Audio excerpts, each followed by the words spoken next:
Hello વિદ્યાર્થી મિત્રો, આપ સૌનું આપણી આ યુટ્યુબ ચેનલ પર હાર્દિક સ્વાગત છે. આજે હું લઈને આવી છું ધોરણ 11 વિષય સમાજશાસ્ત્રમાં પાઠ 3 સામાજિક વ્યવસ્થા અને સામાજિક રચનાતંત્રના સ્વાધ્યાયનું સંપૂર્ણ સોલ્યુશન. તો ચાલો આપણે આગળ વધીએ. પરંતુ તે પહેલાં જો તમે આપણી આ યુટ્યુબ ચેનલને લાઈક, શેર અને સબસ્ક્રાઈબ ન કરી હોય તો જરૂરથી કરજો. પહેલો પ્રશ્ન. નીચેના પ્રશ્નના સવિસ્તાર જવાબ આપવાના છે. પહેલો પ્રશ્ન, સામાજિક વ્યવસ્થાનો અર્થ આપી તેના લક્ષણો સમજાવો.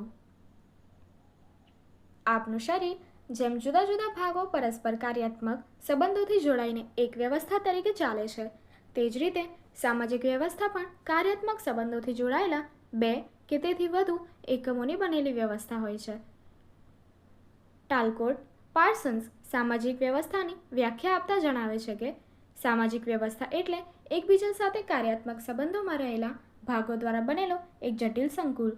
સોરોકિનના મત મુજબ સામાજિક વ્યવસ્થા એક સંગઠિત જૂથ છે કે જે તેના સભ્યોના હકો, ફરજો, સામાજિક સંસ્થાનો, કાર્યો, ભૂમિકાઓ વગેરે તેમજ પરસ્પરના વર્તન તથા જૂથ બહારના વિશાળ સમાજના સભ્યો સાથેના વર્તન સ્થાપિત કરતા સામાજિક ધોરણોનું સંકુલ ધરાવે છે. ટૂંકમાં આપણે એમ કહી શકીએ છીએ કે સામાજિક સ્થાન કે દરજ્જામાં રહીને ભૂમિકા ભજવતી વ્યક્તિઓની આંતરક્રિયાની વ્યવસ્થાને સામાજિક વ્યવસ્થા કહેવાય છે. સામાજિક વ્યવસ્થાના લક્ષણો. ટાલકોટ પાર્સન્સે સામાજિક વ્યવસ્થાના લક્ષણો દર્શાવ્યા છે, જે આ પ્રમાણે છે. પહેલું આપ્યું છે વિભિન્ન ભાગો વચ્ચે પરસ્પર અવલંબન. સામાજિક વ્યવસ્થા બનવા માટે ઓછામાં ઓછા બે સામાજિક એકમોના ભાગોનું જોડાણ હોવું જરૂરી છે. માતા પિતા, ભાઈ બહેન, પતિ પત્ની વગેરે સામાજિક દરજ્જાઓ જોડાઈને કુટુંબ એક વ્યવસ્થા બને છે. આમ સામાજિક સ્થાનો એકબીજા પર આધારિત છે. આમ અન્ય સંસ્થા કે સામાજિક સમૂહના સામાજિક એકમોનું જોડાણ એ સામાજિક વ્યવસ્થાનું પ્રથમ આવશ્યક લક્ષણ છે. બીજું, સામાજિક વ્યવસ્થામાં સ્થિરતા. માનવ સમાજની જરૂરિયાતો પૂર્ણ કરવા માટે વ્યવસ્થાએ લાંબા સમયગાળા સુધી સ્થિરતા ધારણ કરવી પડે છે. એટલે કે દરેક વ્યવસ્થા પોતાની આગવી ઓળખ બનાવી અનુકૂલન સાધે છે. આમ સામાજિક વ્યવસ્થામાં પરિવર્તન આવવા છતાં મૂળભૂત સામાજિક વ્યવસ્થા જળવાઈ રહે છે. ત્રીજું છે સામાજિક વ્યવસ્થામાં પરિવર્તન. કોઈ પણ સામાજિક વ્યવસ્થા પરિવર્તનશીલ હોય છે. આ સામાજિક વ્યવસ્થા અમુક હદ સુધી સ્થિર રહી પરિવર્તન પામતી હોય છે. તંત્રને પોતાની વ્યવસ્થા ટકાવવા માટે પરિવર્તન સાથે અનુકૂલન સાધવું જરૂરી છે અને તેમાંથી અપરિવર્તન ઉદ્ભવે છે. બીજું પ્રશ્ન, સામાજિક વ્યવસ્થાના પાસાઓની ચર્ચા કરો. તો જોઈએ. સામાજિક સ્થાન કે દરજ્જામાં રહીને ભૂમિકા ભજવતી વ્યક્તિઓની આંતરક્રિયાની વ્યવસ્થાને સામાજિક વ્યવસ્થા કહેવાય છે. આપણે ત્યાં માનવીની કેટલીક જરૂરિયાતો પૂરી કરવા માટે અનેક વ્યવસ્થાઓ અને પેટા વ્યવસ્થાઓ જોવા મળે છે. ઉદાહરણ તરીકે કુટુંબ જેવી સંસ્થા દ્વારા બાળકના જન્મ, રક્ષણ, પોષણ અને સંસ્કાર સિંચન માટે ઊભી કરેલી વ્યવસ્થા છે. આ ઉપરાંત શિક્ષણ જેવી સંસ્થાઓ માનવીની શૈક્ષણિક જરૂરિયાતો સંતોષતી સંસ્થા છે. આ ઉપરાંત લગ્ન, જ્ઞાતિ, આર્થિક, ધાર્મિક વગેરે સંસ્થાઓ માનવીની જરૂરિયાતો સંતોષતી સામાજિક સંસ્થાઓ છે. સામાજિક વ્યવસ્થાના પાસાઓ. સામાજિક વ્યવસ્થાના પાસાઓની નીચે મુજબ સમજી શકાય છે. પહેલું, ઉપજૂથો. બીજું, ભૂમિકાઓ. ત્રીજું, સામાજિક ધોરણો અને ચોથું, સાંસ્કૃતિક મૂલ્યો. તો જોઈએ. પહેલું, ઉપજૂથો. સમાજ અનેક જૂથોનો બનેલો છે. દરેક જૂથ એ સામાજિક આંતરક્રિયાની વ્યવસ્થા છે. કોઈ પણ ઉપજૂથ જૂથના પેટા ભાગરૂપે વિકસેલું હોવાથી તેને ઉપજૂથ કે પેટા ઉપજૂથ કહેવામાં આવે છે. વ્યક્તિઓ અનેક ઉપજૂથોમાં વિવિધ પ્રકારના સામાજિક સ્થાનો ધરાવે છે. દાખલા તરીકે ભારતને આપણે જૂથ તરીકે ગણીએ તો તેમાં ગુજરાત, મહારાષ્ટ્ર, રાજસ્થાન વગેરે પ્રાદેશિક સમુદાયો ભારતના નામના ઉપજૂથો છે. ઉપજૂથ એ બંને ખ્યાલો સાપેક્ષે છે. દરેક ઉપજૂથમાં વિભિન્ન દરજ્જાઓનો કોટિક્રમ રચાયેલો હોય છે. બીજું છે ભૂમિકાઓ. સામાજિક વ્યવસ્થામાં વ્યક્તિના વિવિધ દરજ્જાઓ હોય છે અને આ દરજ્જામાં સંદર્ભમાં સામાજિક ધોરણો પ્રમાણે વ્યક્તિ જે કાર્યો કરે છે તેને ભૂમિકા કહેવામાં આવે છે. ભૂમિકા વ્યક્તિની ફરજોનો નિર્દેશ કરે છે. ભૂમિકા એ દરજ્જાનું વર્તનલક્ષી પાસું છે. સામાજિક વ્યવસ્થામાં દરેક વ્યક્તિને વિવિધ ઉપજૂથમાં વિવિધ ભૂમિકા ભજવવાની હોય છે. દાખલા તરીકે, કોઈ શાળામાં આચાર્યનું સંચાલન કરે છે, શિક્ષકો ભણાવે છે, વિદ્યાર્થીઓ ભણે છે, ક્લાર્ક વગેરે શાળાના વહીવટનું કામ કરે છે વગેરે. આ બધા કાર્યો તેમની ભૂમિકા નિર્દેશ કરે છે. ત્રીજું છે સામાજિક ધોરણો. અમુક સામાજિક પરિસ્થિતિ કે સામાજિક રચનાતંત્રમાં કોઈ સ્થાન સાથે સંકળાયેલી સમૂહ વર્તનની અપેક્ષાઓ એટલે સામાજિક ધોરણો. આ સામાજિક ધોરણો વ્યક્તિનું વર્તન નક્કી કરતા માપદંડો છે. આ માપદંડો જ વ્યક્તિના વર્તનની યોગ્યતા કે અયોગ્યતાનું સ્પષ્ટીકરણ કરે છે. સામાજિક ધોરણો સમૂહ જીવનનું વાતાવરણ સર્જે છે. ત્યારબાદ આપ્યું છે સામાજિક મૂલ્યો. સામાજિક વ્યવસ્થામાં વ્યક્તિ જે વર્તન કરે છે તેનું મૂલ્યાંકન સાંસ્કૃતિક મૂલ્યો દ્વારા થાય છે, જેને સમૂહનું પીઠબળ હોય છે. સામાજિક વ્યવસ્થામાં વ્યક્તિ જે દરજ્જો ધરાવે છે તેનું મૂલ્યાંકન પણ સાંસ્કૃતિક મૂલ્યો દ્વારા થતું હોય છે. સાંસ્કૃતિક મૂલ્યોને ઉચ્ચ કક્ષાના સામાજિક ધોરણો તરીકે પણ ઓળખાવી શકાય છે. ઉપર દર્શાવેલા ચારેય પાસાઓ દ્વારા સામાજિક વ્યવસ્થા પોતાના ધ્યેયો સંતોષે છે. ધ્યેય એ પ્રાપ્ત કરવાની પ્રક્રિયા છે. આપણી મૂળભૂત જરૂરિયાતો સંતોષવા માટે ઘણી બધી વ્યવસ્થાઓ અસ્તિત્વમાં આવી છે, જેને અનેક ધ્યેયો હોય છે. આમ આ રીતે સામાજિક વ્યવસ્થાના પાસાઓ પારસ્પરિક રીતે સંકળાયેલા હોય છે. ત્યારબાદ પ્રશ્ન 3. સામાજિક રચનાતંત્રનો અર્થ અને તેના લક્ષણોની સમજૂતી આપો. રચના એટલે એકબીજા સાથે સંકળાયેલા ભાગો, અંગોની વ્યવસ્થિત ગોઠવણી કે જેનાથી સમગ્ર માળખું તૈયાર થાય છે. રોબર્ટ મર્ટનના મત અનુસાર સામાજિક રચનાતંત્ર એટલે દરજ્જા, ભૂમિકા અને ધોરણોનો સંકુલ. વિદ્યુત જોશી અનુસાર સમાજમાં વ્યક્તિનો દરજ્જા ધરાવે છે અને તેના પરથી ભૂમિકા ભજવાય છે, જે અમુક ચોક્કસ સંબંધમાં અને અમુક પરિસ્થિતિમાં ભજવાય છે. આ રીતે ભૂમિકાઓ વ્યવસ્થિત સામાજિક સંબંધોની ગૂંથણી તૈયાર કરે છે, જેને સામાજિક રચના કહેવામાં આવે છે. હવે સામાજિક રચનાતંત્રના લક્ષણો. પહેલું, સામાજિક દરજ્જાઓનો સમૂહ.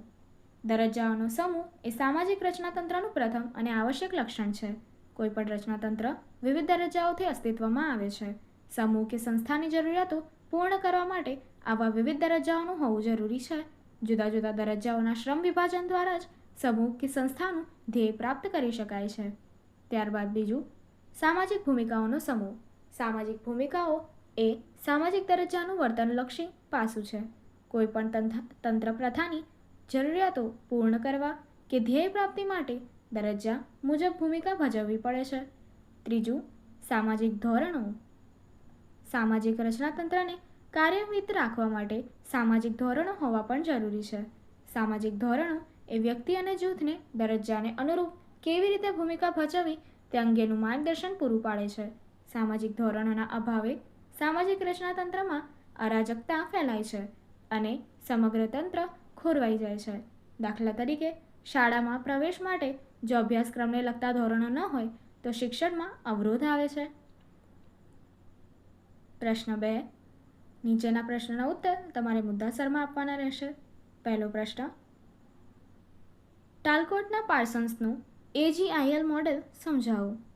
ટાલકોટના પાર્સન્સનું AGIL મોડેલ સમાજ વ્યવસ્થાની કાર્યાત્મક જરૂરિયાત તરીકે ઓળખાય છે. કોઈપણ સામાજિક વ્યવસ્થાને ટકી રહેવા માટે અલગ અલગ 4 કાર્યાત્મક જરૂરિયાતો પૂર્ણ કરવી જોઈએ, જે આ પ્રમાણે છે.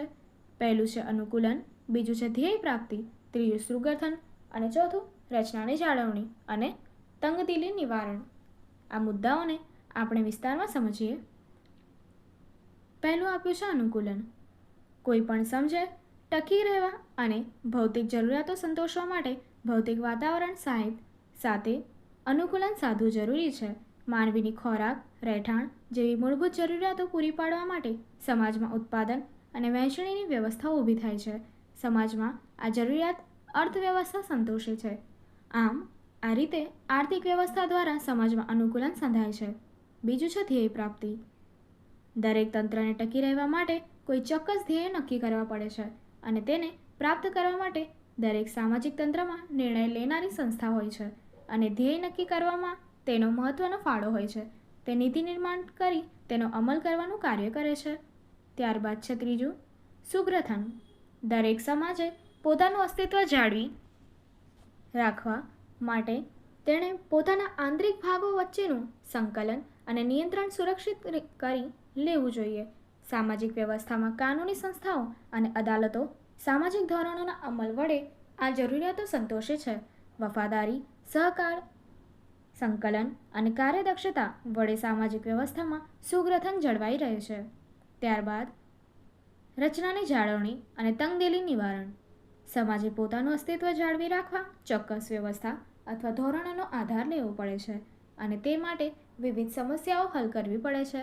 રચનાની જાળવણી માટે સમાજના સભ્યોને દરજ્જાને અનુરૂપ ભૂમિકા ભજવવી જોઈએ. સમાજમાં ક્યારેક તંગદિલી ઊભી થાય છે જે સંઘર્ષ તરફ દોરી જાય છે અને તેનો નિકાલ કરવા માટે કુટુંબ સંસ્થાની જરૂર પડે છે. તેની માટે કુટુંબ સાથે ધર્મ અને શિક્ષણ જેવી સંસ્થાનો સમાવેશ થાય છે. આમ આ રીતે પાર્સન્સનું AGIL મોડેલ સામાજિક રચનાતંત્રની 4 કાર્યાત્મક સમસ્યા કે જરૂરિયાતો હલ કરે છે અને સામાજિક સંતુલન સાધે છે અને તે સંતુલન સાધવા માટે જુદા જુદા ક્રિયાતંત્રો કામ કરે છે. આ ક્રિયાતંત્રોમાં સામાજિકરણ એ એક મહત્વનું ક્રિયાતંત્ર છે.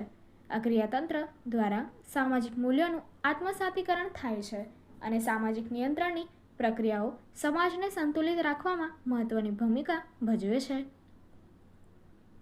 પ્રશ્ન 2. સામાજિક વ્યવસ્થાનો અર્થ સમજાવો. સામાજિક વ્યવસ્થા એ કાર્યાત્મક સંબંધોથી જોડાયેલા 2 કે તેથી વધુ એકમોની બનેલી વ્યવસ્થા છે. પાર્સન્સના મત મુજબ સામાજિક વ્યવસ્થા એટલે એકબીજા સાથે કાર્યાત્મક સંબંધોમાં રહેલા ભાગો દ્વારા બનેલો એક જટિલ સંકુલ. સોરીકિન સામાજિક વ્યવસ્થાનો અર્થ આ પ્રમાણે આપે છે. સામાજિક વ્યવસ્થા એક સંગઠિત જૂથ છે કે જે તેના સભ્યોના હકો, ફરજો, સામાજિક સ્થાનો, કાર્યો, ભૂમિકાઓ તેમજ પરસ્પરના વર્તન તથા જૂથ બહારના વિશાળ સમાજના સભ્યો સાથેના વર્તન સ્થાપિત કરતા સામાજિક ધોરણોનું સંકુલ ધરાવે છે. આગળ ટૂંકમાં કહીએ તો સામાજિક સ્થાન કે દરજ્જામાં રહીને ભૂમિકા ભજવતી વ્યક્તિઓની આંતરક્રિયાની વ્યવસ્થાને સામાજિક વ્યવસ્થા કહેવાય છે. હવે નીચેના પ્રશ્નના ટૂંકમાં જવાબ આપો. પહેલું, સામાજિક વ્યવસ્થાની વ્યાખ્યા આપો. ટાલકોટ પાર્સન્સ એ સામાજિક વ્યવસ્થાની વ્યાખ્યા આપી છે તે આ પ્રમાણે છે.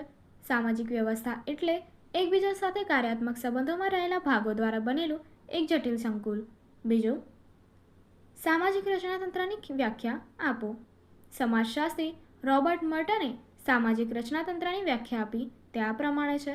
સામાજિક રચનાતંત્ર એટલે દરજ્જા, ભૂમિકા અને ધોરણોનો સંકુલ.